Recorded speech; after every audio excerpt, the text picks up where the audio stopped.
जैसे उसे कोई शक्ति रोक रही हो। मृगांका को समझ नहीं आ रहा था कि ये क्यों हो रहा है। उसकी शक्तियां क्यों उसका साथ नहीं दे रही हैं। तृष्णा की आंखों का रंग पीले से लाल होता, लाल से एकदम सफेद।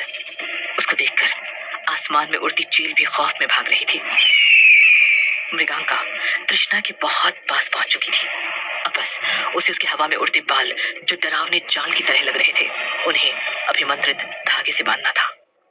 तृष्णा अचानक से कुछ बड़बड़ाने लगी और उसकी आवाज इतनी कर्कश हो गई कि मृगांका और मदन के कानों के पर्दों को चीरने लगी। तृष्णा के अंदर की आत्माएं मृगांका के ध्यान को भंग करना चाहती थी, लेकिन उसको भी पता था कि उसने अगर ध्यान भंग किया तो उसकी अभी तक की सारी मेहनत खाक हो जाएगी। और एक बार सारी आत्माएं तृष्णा पर हावी हो गई तो वो हमेशा के लिए उसे खो देगी। मृगांका ने तृष्णा की आंखों में देखा। कोड़ी की तरह अभिमंत्रित रस्सी को हाथ से कसकर पकड़ा और राख की रेखा के अंदर पैर रखते ही तृष्णा को उस रस्सी से इतना तेज मारा कि उसके गले में वो रस्सी फंदे की तरह फंस गई। 12 साल की तृष्णा कराहने लगी। मृगांका की आंखें भीग आई और उसने दर्द में कहा, मेरे पास और कोई चारा नहीं है। तेरा गला मुझे बांधना पड़ेगा ताकि वो आवाजें बाहर ना पाए। तृष्णा जोर लगाती रही लेकिन रस्सी को छू ना पाई। मृगांका ने तृष्णा की हवा में उड़ते बरगद की जड़ों की तरह दिखते बालों को कस के पकड़ा और फिर अपने हाथ से काले रंग के धागे को निकालकर उन पर बांधा। देखते ही देखते तृष्णा की आंखों का रंग सफेद से लाल और लाल से पीला हो गया और वो बेहोश होकर गिर गई। अब उन 10-15 लाशों के बीच मृगांका बेहोश तृष्णा को गोद में लिए हुए तबाही को नजरें घुमाकर देख रही थी। उसको पता था तृष्णा को यहाँ लाकर उसने गलती की है, लेकिन उसे भी ये नहीं पता था कि तृष्णा का खून इतना कहर ढा देगा।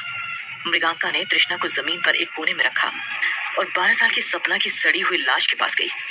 उसे थोड़ी देर देखती रही और बोली, मुझे माफ करना, तुझे मुक्ति नहीं दिला पाई। और फिर उस पर मृगांका ने सफेद कपड़ा डाला और आग लगा दी। एक मौत के बदले इतनी मौतें हो जाएंगी, ये शायद मायापुर गांव के इतिहास में क्या किसी भी गांव प्रांत के इतिहास में कभी ना हुआ होगा। मृगांका ने जाकर मदन को सहारा देकर उठाया और कहा, तेरे हाथ में अभिमंत्रित धागा था, इसीलिए तुझे छूकर भी वो नुकसान नहीं पहुंचा पाई। मदन ने मृगांका से पूछा, लेकिन मुझे समझ नहीं आया कि ये क्या हुआ। आधा गांव मौत के घाट उतर गया, ठाकुर हवेली छोड़कर चला गया। मृगांका, मुझे सब कुछ बता। मृगांका ने बस उसे ये कहा कि कुछ भी बताने से पहले वो इस बात की तह तक जाना चाहती है, लेकिन तब तक उसे ये बात अपने सीने में कैद कर ही रखनी होगी।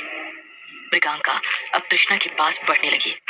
उसने तृष्णा को ममता भरी नजरों से देखा और फिर उसके सर पे हाथ रखकर कहा, तू वो नहीं जो मैंने सोचा था, लेकिन मैंने तुझे पाला है और तेरी रक्षा भी मैं ही करूंगी।